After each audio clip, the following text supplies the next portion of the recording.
This is all part of a recent, or a long-going campaign, but recently starting to show impact by the climate activists to censor and shut down the climate debate on social media, on alternative forms of communication. And what they're doing on YouTube, as you just pointed out, it's YouTube sourcing, are you ready for this, Ezra? Wikipedia as the authority to refute MIT climate scientist Dr. Richard Lindzen, who's done hundreds of peer-reviewed studies and has been at the forefront of the entire climate change debate for 35 plus years. So this is how YouTube, you can just imagine it now, Ezra. It's probably some teenager in a t-shirt working part-time for YouTube, and they're posting up a video. But this is very high up in the corporate offices. My debate with Bill Nye, which is between 1 and 2 million views from on CNN a few years ago, has now been slimed, so to speak. It now has this same disclaimer.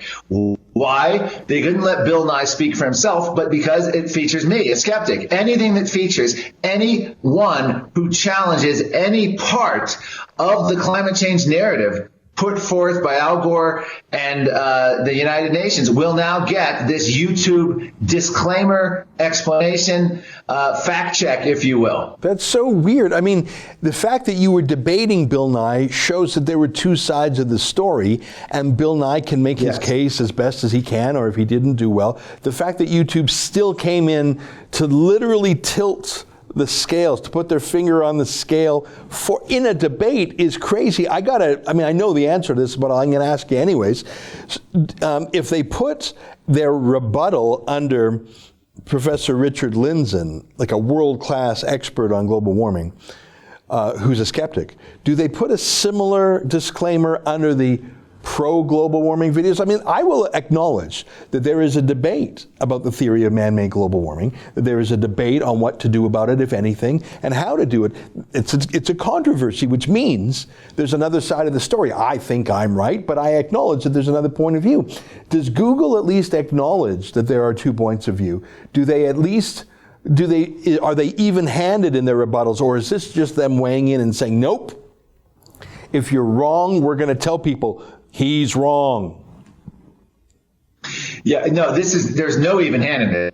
In other words, Al Gore, John Kerry, President Obama are not going to get these same disclaimers at this time. You know why? Because they agree with the alleged consensus. They're not in the wrong. So YouTube does not feel the need to put their fact check up. And by the way, the odd thing about this is YouTube, whoever's behind this policy at YouTube, you can just imagine the staff meeting, they don't even understand the climate debate. The actual disclaimer that they're putting up, sourcing Wikipedia, which, by the way, Wikipedia's climate change pages change about 100 times a day between the activists fighting and just constantly changing stuff and putting in nonsense. It's completely the most unreliable source on climate you can get, number one. And number two, the source, the statement that they're actually issuing to refute me, Richard Lindzen, any other skeptic who dare question it, is that the Earth has warmed over the last 100 plus years or so. And to their mind, a warming Earth equals